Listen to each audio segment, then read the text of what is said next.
தாங்க ஐயா, வேற எதுவுமே திராவிட மாடலுடைய சாதனை. ஒரு சின்ன உதாரணம் கொடுக்கறேங்க ஐயா. செஞ்சி பஸ் ஸ்டாண்ட் கட்டி எத்தனை நாள் ஆச்சுங்க ஐயா? திறந்தாங்களா? நான் ரோட்ல இருக்கிற ஒரு அண்ணன் கிட்ட கேட்டேன், பஸ் ஸ்டாண்டுக்கு பக்கத்துல கடை வச்சிருக்கிற அண்ணன், அண்ணே பஸ் ஸ்டாண்ட் எப்படா திறப்பாங்கன்னு ரொம்ப அருமையா சொன்னார். என்ன சொன்னார் தெரியுங்களா? அது வணிக வளாக காம்ப்ளெக்ஸ் பேர். அது அவர் என்ன பேர் சொன்னார் தெரியுங்களா? அண்ணே, செஞ்சியிலிருந்து திருச்சிக்கு கொடுக்க வேண்டியதை கொடுத்தா விழுப்புரத்திலிருந்து கிளியரன்ஸ் வந்து அது ஓபன் ஆகும். நான் சொல்றது புரியுதுங்களா? செஞ்சியிலிருந்து திருச்சிக்கு கொடுக்க வேண்டியதை கொடுத்தா கிளியரன்ஸ் விழுப்புரத்திலிருந்து வருமா? அப்பனா செஞ்சியிலிருந்து KN நேருவுக்கு கொடுக்க வேண்டியதை கொடுத்தா பொன்முடி அவர்கள் கிளியரன்ஸ் கொடுத்து இந்த பஸ் ஸ்டாண்டை திறப்பாங்களாம். ஏங்க, ஒரு வணிக வளாகத்தை திறக்கிறதுக்கு எதுக்கு செஞ்சியிலிருந்து திருச்சி, திருச்சியிலிருந்து எதுக்குங்க விழுப்புரம்? திராவிட மாடல் ஆட்சி எந்த அளவுக்கு ஊழல் ஆட்சி என்பதை அந்த அண்ணன் அருமையா சொன்னார். நான் 2 மணி நேரம் மைக்ல கூட என்ன அப்படி பேச முடியாதுங்க ஐயா. வணிக வளாகத்துக்கு வெளியே கடை வச்சிருக்கிற அண்ணன் ஒரே வழியில சொன்னார், அண்ணன் இங்கிருந்து திருச்சி கொடுக்க வேண்டியதை கொடுத்தா விழுப்புரத்திலிருந்து வர வேண்டிய கிளியரன்ஸ் வருங்க அண்ணன். இது எதுக்கு புலப்படுத்தி பேசிக்கிட்டு இருக்கேன்?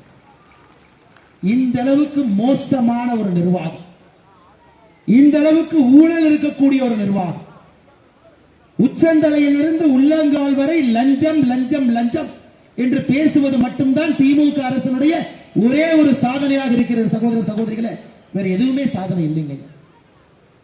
இதே ஊருக்கு 2 அமைச்சர், உங்க மாவட்டத்துக்கு 2 அமைச்சர். அண்ணன் செஞ்சி மஸ்தான் அவர்கள் ஒரு அமைச்சர், அண்ணன் பொன்முடி அவர்கள் ஒரு அமைச்சர்.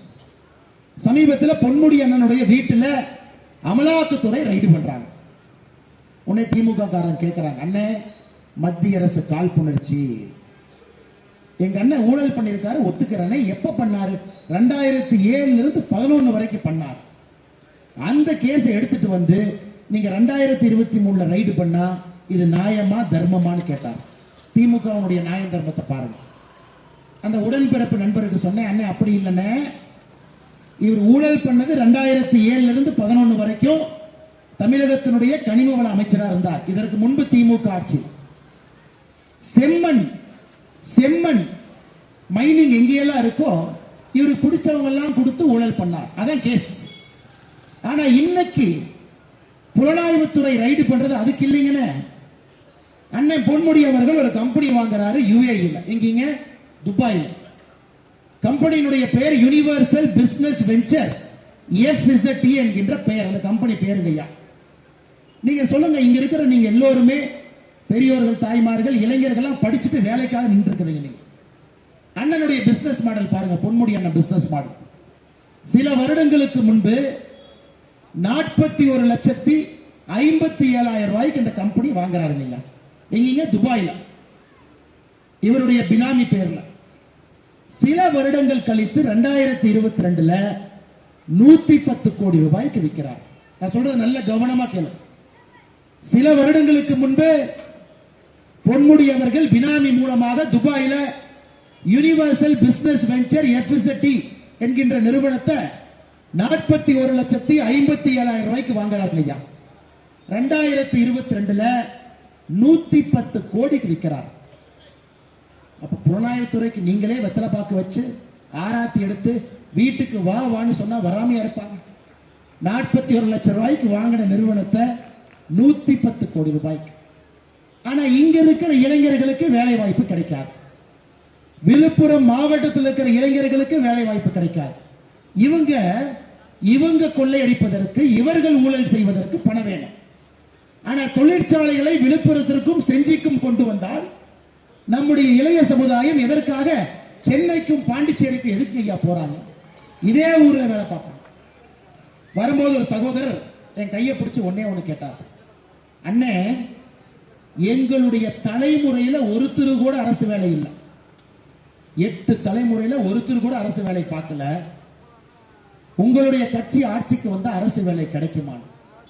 நண்பர்கிட்ட சொன்னேன், அண்ணே தமிழகத்துல ஒரே குடும்பம் தலைமுறையாக அரசுல உட்கார்ந்து இருக்கும் பொழுது ஒரு தலைமுறையில கூட அரசு வேலைக்கு போகாம நீங்க நின்றுட்டு இருக்கிறீங்க.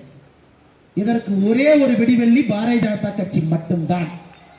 ஒரே குடும்பம் 1967 திமுக ஆட்சிக்கு வந்ததிலிருந்து கலைஞர் கருணாநிதி, அவருக்கு பிறகு மு.க. ஸ்டாலின், அவருக்கு பிறகு உதயநிதி ஸ்டாலின், அவருக்கு பிறகு அவருடைய பையன் இன்பநிதி ஸ்டாலின்.